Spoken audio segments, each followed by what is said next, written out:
Papan bursa top skor Piala Dunia 2022 mengalami pergolakan setelah timnas Argentina memastikan diri lolos ke babak semifinal pada Sabtu dini hari.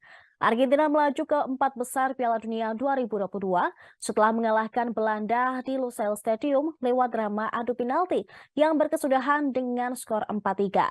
Sebelum melalui drama adu tos-tosan, duel Belanda versus Argentina terhias skor imbang 2-2 dalam kurun 120 menit. Argentina membukukan dua lesakan melalui Nahuel Molina dan Lionel Messi. Sedangkan Belanda menyamakan level melalui dua gol Wout Weghorst. Tambahan satu gol Messi membuatnya kini membayangi bomber Prancis dan PSG, yaitu Kylian Mbappe dalam persaingan sepatu emas Piala Dunia 2022.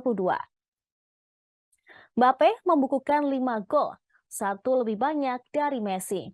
Kylian Mbappe berada di puncak top skor Piala Dunia 2022 seusai membukukan 5 gol dari 4 pertandingan bersama timnas Prancis.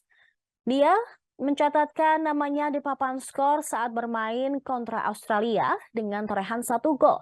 Kemudian Denmark dengan menyuguhkan 2 gol, serta yang terakhir adalah melawan Polandia dengan menyumbangkan 2 gol.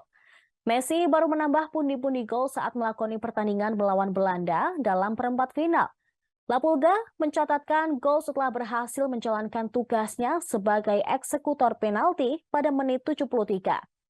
Selain mendekati torehan gol Kylian Mbappe, Messi juga mencatatkan sebuah gol. Secara keseluruhan, Lionel Messi sudah mengantongi 10 gol sepanjang partisipasinya di kompetisi Piala Dunia.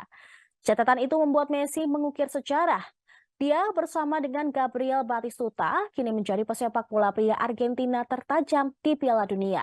Sementara pesaing lainnya seperti Richarlison, Cody Gakpo, Morata, dan Valencia dipastikan tidak bisa menambah pundi-pundi gol karena sudah angkat koper dari Piala Dunia 2022.